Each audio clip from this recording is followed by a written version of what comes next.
जय Shri Radhe Shyam. Welcome back to my channel. Hari बोल। Share करूंगी वीरवार या गुरुवार व्रत कथा में क्या क्या होता है, उसमें क्या करना चाहिए, क्या नहीं करना चाहिए, क्या पहनना चाहिए, क्या खाना चाहिए, क्या क्या करना चाहिए, वो मैं सब आपके साथ शेयर करूंगी। तो लेट्स गेट स्टार्टेड। पहले मैं आप सबको ये बता देती हूँ कि जो गुरुवार की व्रत कथा होती है, ये गुरुवार व्रत होते हैं, वो होते हैं हमारे विष्णु भगवान और लक्ष्मी माँ के लिए।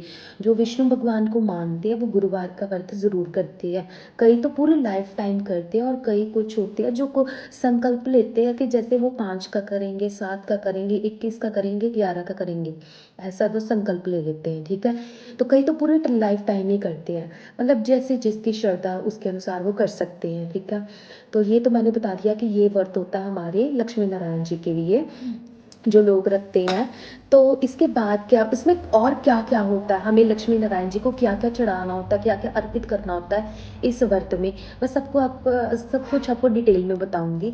तो चलिए चल, पहला स्टेप होता है हमारा हल्दी वाला पानी। हाँ जी, 1 लोटा लोगे आप, जल लोगे, उसमें हल्दी डाल दोगे, ये बन जाएगा आपका हल्दी वाला पानी। आप ये हल्दी वाला पानी केले के पेड़ को चढ़ाएंगे। हाँ जी, इस व्रत में आप केले के पेड़ की पूजा करेंगे, क्योंकि केले के पेड़ में ही लक्ष्मी नारायण का वास होता है। ठीक है, इसलिए आप केले के पेड़ को जल अर्पित करोगे। दूसरा है, आप भगवान को या तो एक पीला वस्त्र देते हैं, अर्पित कर सकते हैं। ठीक है, अगर पीला वस्त्र आपके पास कई बार अवेलेबल नहीं होता तो कोई बात नहीं, ऐसी कोई बड़ी बात नहीं है। आप उसको क्या अर्पित करोगे मैं आपको दिखाती हूँ। आप उनको ये अर्पित कर सकते हैं, ये है पीली मौली।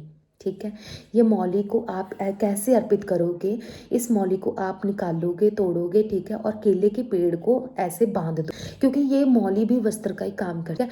आप इसलिए मौली का यूज़ कर सकते हैं। अगर इन केस आपके पास वस्त्र नहीं होता तो कोई बात नहीं, क्योंकि भगवान जो है वो श्रद्धा के भूखे हैं, तो आप ये पीली मौली यूज़ कर सकते हैं। आपने जल चढ़ा दिया, पीली मौली अब आपने वस्त्र के रूप में धारण करवा दी। इसके बाद आप क्या करोगे, आप उनको अर्पित करोगे हल्दी।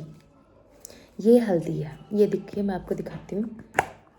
आप किचन में यूज़ करते हैं, रेगुलर यूज़ होती है ये हमारे यहाँ पे किचन्स में, तो ये हल्दी आप यूज़ कर सकते हैं। ठीक है, आप हल्दी का अगर किसी के पास पीला चंदन नहीं है तो आप क्या करोगे, आप कुछ नहीं कर, आप हल्दी लोगे, उसमें वाटर डालोगे और मिक्स करके आप यही भगवान को अर्पित कर दोगे। इसी का ही आपने तिलक लगाना है भगवान को, इसी को ही अपने खुद को लगाना है तिलक, हल्दी वाला। ऐसे आप हल्दी का, आप सूखी हल्दी ऐसे लोगे और ऐसे भगवान को और केले के पेड़ को अर्पित कर दो। आपने वस्त्र अर्पित कर दिया, हल्दी अर्पित कर दी। अब इसके बाद आप क्या अर्पित करोगे, हाँ जैसे मैंने आपको बताया कि नहीं होता पीला चंदन, पीला चंदन ऐसा होता है, अगर किसी के पास है इजीली मिल जाता है। ये ऑप्शन होते हैं कि अगर इनकेस नहीं होता है तो आप क्या कर सकते हैं, ये पीला चंदन है, आप पीला चंदन भगवान को अर्पित कर सकते हैं। इस बात का ध्यान रखें कि वीरवार को हर एक चीज़ पीली यूज़ करना बहुत इम्पॉर्टेंट है। पीला ही पहनना है आपने वस्त्र। जब आप सुबह उठोगे, आपने व्रत का संकल्प लेना है, सुबह उठकर आपने पीले वस्त्र धारण करने, पीले वस्त्र धारण करके आप भगवान के पास जाओगे, आप जल अर्पित करोगे हल्दी वाला, ये भी पीला, पीला वस्त्र दान करोगे या अर्पित करोगे। ठीक है, ये भी पीला, हल्दी पीली और पीला चंदन, सब कुछ पीला। इसके बाद आती है बारी भोग लगाने की, कि उनको भोग में क्या अर्पित करना है आपने। आप भोग में अर्पित करोगे जो भगवान विष्णु को बहुत पसंद है, वो है चने की दाल। ये चने की दाल है, ये भगवान विष्णु को बहुत अधिक पसंद है, बहुत ज़्यादा पसंद है ये उनको। आप चने की दाल को कैसे भोग लगाएंगे उनको, कई पकाकर भोग लगाते, कई ऐसे भोग लगाते थे। मोस्टली जो लोग होते हैं वो ऐसे ही भोग लगा देते हैं, उनको अर्पित कर देते हैं। आप ऐसे लोगे, ठीक है, अपने हाथ पे रखोगे, अपने हाथ पे संकल्प करके भगवान को ऐसे अर्पित कर दोगे। केले के पेड़ को ही अर्पित करना है आपने, क्योंकि उसी में ही हमारे भगवान विष्णु और लक्ष्मी माँ विराजित है। ठीक है ना, इसके बाद ये चना, चना भी आपने अर्पित कर दिया। इसके बाद क्या करोगे, आप करोगे गुड़, ये है गुड़, आप गुड़ अर्पित करोगे, क्योंकि भगवान को 3 चीज़ें बहुत ज़्यादा पसंद है, एक तो चना, गुड़, मुनक्का। इन केस अगर किसी के पास मुनक्का नहीं है अवेलेबल तो कोई बात नहीं, ऐसा कोई कंपल्सरी भी नहीं है। मैंने आपको पहले ही बताया कि भगवान भाव के भूखे हैं। आप चने अर्पित कर दो, आप गुड़ अर्पित कर दो, वो भी उसमें भी भगवान खुश हो जाएंगे, वो भी स्वीकार है। ऐसे फिर चना गुड़ अर्पित कर दोगे आप। आपने अब भगवान को सब कुछ अर्पित कर दिया। अब इसके बाद आप क्या करोगे, आप लोगे संकल्प, क्योंकि अब आपने सब कुछ कर दिया। अब आपके बारी आती है संकल्प की, क्योंकि आप जब भी कोई व्रत लेते हो, करते हो शुरू, तो आप संकल्प ज़रूर लेते हो। संकल्प लेने के लिए आप क्या करोगे, पहले तो आप ये चने की दाल लोगे, हाथ पे रखोगे कुछ, ठीक है। फिर इसके साथ गुड़ लोगे आप, ये गुड़ को भी रख दिया हाथ में, ठीक है। इसको हाथ में रख कर ही आप कथा पढ़ोगे।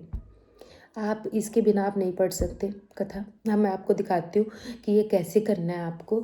ये है हमारी, ये देखिए, बृहस्पति व्रत कथा।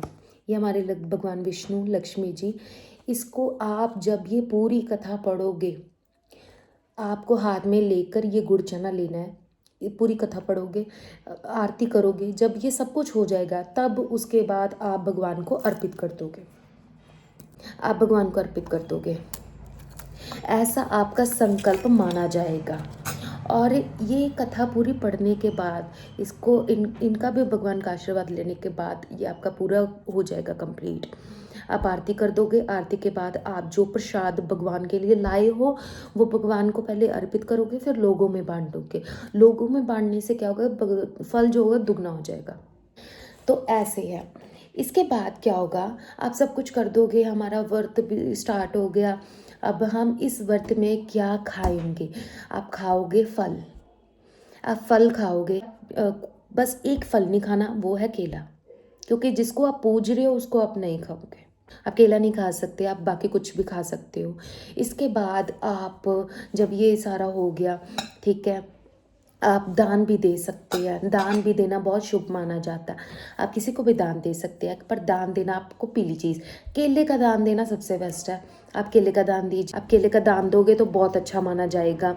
इसके बाद अब सब कुछ हो गया। हाँ, एक बात ध्यान रखना, पूरे दिन में आप सो नहीं सकते, आपने सोना नहीं है, ठीक है। सारा दिन हो जाएगा, सूर्यास्त का टाइम आ जाएगा, शाम हो जाएगी, शाम होने पर सूर्यास्त होगा। सूर्यास्त के बाद आरती करके आप खाओगे बेसन वाली रोटी। अगर आप, क्योंकि आपने खाना पीली चीज़ ही है, आप ये नहीं है कि हल्दी डाल के पीला कर दोगे, ऐसा करते हैं लोग, बट ठीक है, बट जो ओरिजिनल चीज़ है, परांठी खा सकते हैं, रोटी बनाकर खा सकते हैं, ठीक है।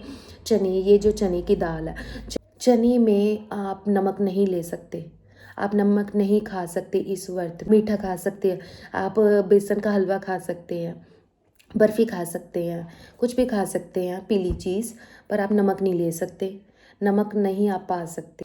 अब सारा कुछ हो गया। ये पूरे व्रत की यही कथा है और यही नियम है कि जो मैंने आपको बताए हैं अभी, इसके अलावा और कुछ नहीं है। बाकी आप सारे दिन में हरि का नाम लेते रहिए, कुछ भी लेते रहिए। विष्णु भगवान के कितने ही नाम है, कितने अवतार है, किसी का भी नाम लो, माना तो जाएगा भगवान विष्णु को ही, ठीक है ना। तो ऐसे आप किसी का भी नाम ले सकते हैं।